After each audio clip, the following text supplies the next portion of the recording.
तो नमस्कार दोस्तों, मेरा नाम है मोहित और मैं आज आपको पढ़ाने वाला हूँ सिंधु नदी की सहायक नदियाँ। जो कल हम लोगों ने सिंधु नदी कंप्लीट की थी, उसकी सहायक नदियाँ जिसको पंच नदी के नाम से जानते हैं भारत में।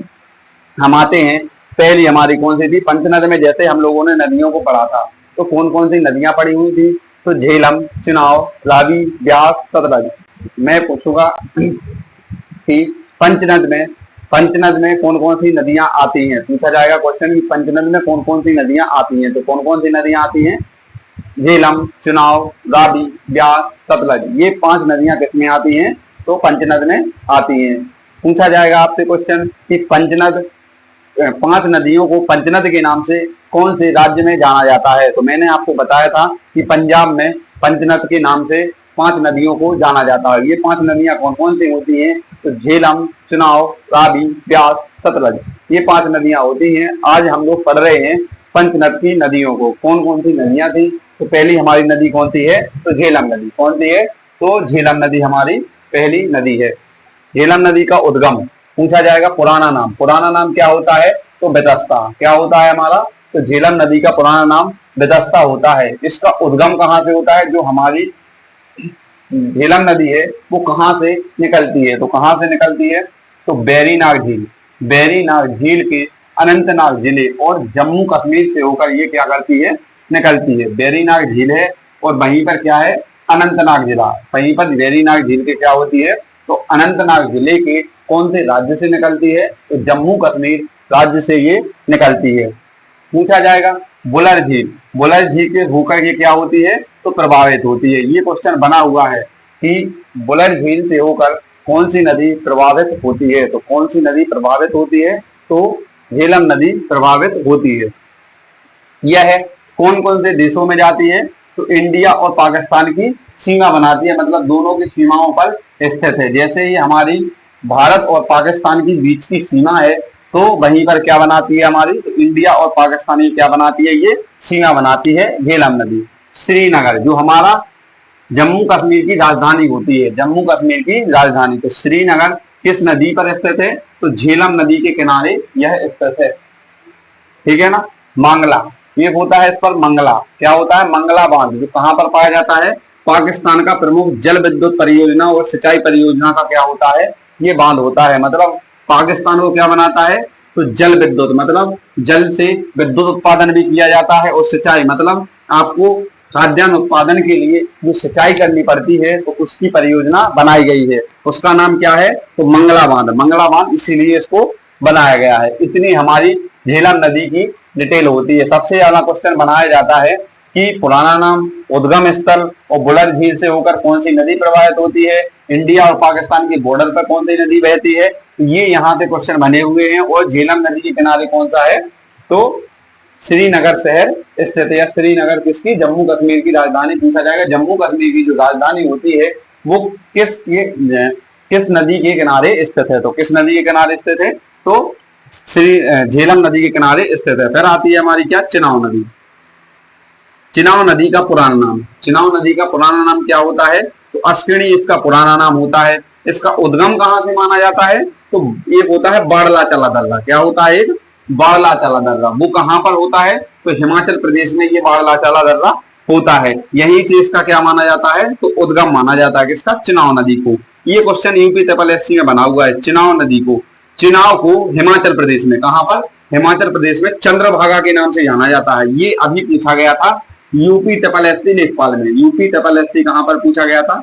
तो लेखपाल में ये क्वेश्चन पूछा गया था कि किस नदी को चंद्रभागा के नाम से जाना जाता है। तो किस नदी को जाना जाता है? तो चिनाव नदी को हिमाचल प्रदेश में किस नाम से जाना जाता है? तो चंद्रभागा के नाम से जानते हैं। फिर आती है सिंधु नदी की सबसे लंबी बड़ी क्या होती है? सबसे बड़ी, याद कर लेना, सबसे बड़ी क्या होती है? ये सहायक नदी होती है। कौन सी नदी होती है? चिनाव नदी। इस पर एक बांध पाया जाता है। कौन कौन से बांध पाए जाते हैं? तो याद कर लेना, बगलीहार बांध पाया जाता है, सलाल बांध पाया जाता है और दुलहस्ती बांध पाया जाता है। फिर आती है रावी नदी का पुराना नाम क्या होता है? तो पुरुषपणी, यहाँ क्या कहते हैं इसको? पुरुषड़ी। पुरुषडी या इरावती इसका क्या होता है, तो पुराना नाम होता है। इसका उद्गम कहां से माना जाता है, तो हिमाचल प्रदेश के एक होता है कांगड़ा जिला। किससे होता है, हिमाचल प्रदेश में एक है कांगड़ा जिला, जिसमें एक पाया जाता है धौलाधार पर्वत। पूछा जाता है धौलाधार पर्वत कहां पर पाया जाता है, तो धौलाधार पर्वत की कहां से होता है, तो ये याद कर लेना, बारह भंगाल, क्या बारह भंगाल क्षेत्र से इसका क्या होता है, उद्गम होता है। किसका, रावी नदी का। इस पर बांध पाया जाता है। कौन कौन सी बांध पाया जाता है, तो एक होता है चमेरा बांध, मेन इंपोर्टेंट है कौन सा, चमेरा बांध। और रणजीत सागर बांध का पाए जाते हैं, किस पर पाए जाते हैं, तो रावी नदी पे पाए जाते हैं। ये होती है हमारी क्या, रावी नदी समाप्त होती है। फिर आता है ब्यास नदी।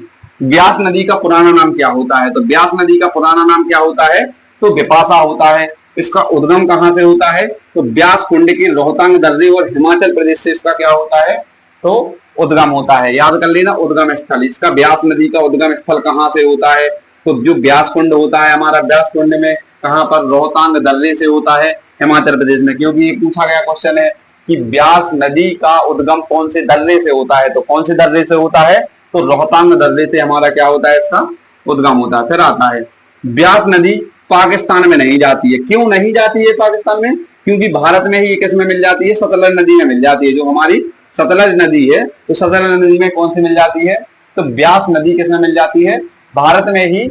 ब्यास नदी भारत में ही किस में मिल जाती है, सतलज नदी में मिल जाती है। फिर जाके कहां पर जाती है ये, तो पाकिस्तान में जाती है। इस पर कौन सा बांध पाया गया है, तो पोंग बांध पाया गया है। क्या पाया गया है, पोंग बांध बना हुआ है। या फिर महाराणा प्रताप सागर, इसको क्या दूसरा नाम क्या कहा जाता है, तो महाराणा प्रताप सागर बांध भी कहा जाता है इसको। ये हो गई हमारी क्या, ब्यास नदी कंप्लीट। फिर आती है पांचवी नदी कौन सी, तो सतलज नदी। सतलज नदी, या फिर इसका पुराना नाम क्या होता है, तो इसका पुराना नाम होता है सतुद्री। क्या कहा जाता है इसको, सतुद्री कहा जाता है। इसका उद्गम स्थल कहां से होता है, तो याद कर लीजिए राक्षसताल झील। कहां से, राक्षसताल पर्वत, राक्षसताल झील जो कहां पर स्थित है, तो कैलाश पर्वत क्षेत्र के जो तिब्बत में आती है, और कहां से, चीन देश से इसका क्या होता है, उद्गम होता है इसका। सिंधु नदी की सबसे लंबी क्या कही जाती है, इसको सहायक नदी कहा जाता है। सिंधु नदी की सबसे लंबी सहायक नदी किसको कहा जाता है, तो सतलज नदी को कहा जाता है। यह भारत में किस दर्रे से होकर प्रवाहित होती है, तो सिक्कीला दर्रे से प्रवाहित होती है। क्योंकि ये तिब्बत से, जैसे ही तिब्बत से निकलेगी, जैसे ये हो गया हमारा भारत,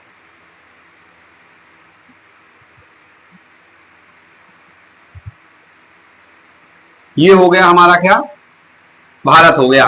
भारत से जैसे यहां से तिब्बत से निकलती है, कहां से निकलती है, कैलाश पर्वत के तिब्बत चीन में से यहां से निकलती है, और यहां से किस में प्रवेश करती है, भारत में जैसे ही प्रवेश करेगी तो किस दर्रे से प्रवेश करती है, तो किससे करती है, तो शिवकीला। किससे करती है, शिवकीला दर्रे से ये प्रवेश करती है। किससे करती है, तो शिवकीला दर्रे से ये प्रवेश करती है। ये होती है हमारी सतलज नदी भी समाप्त होती है।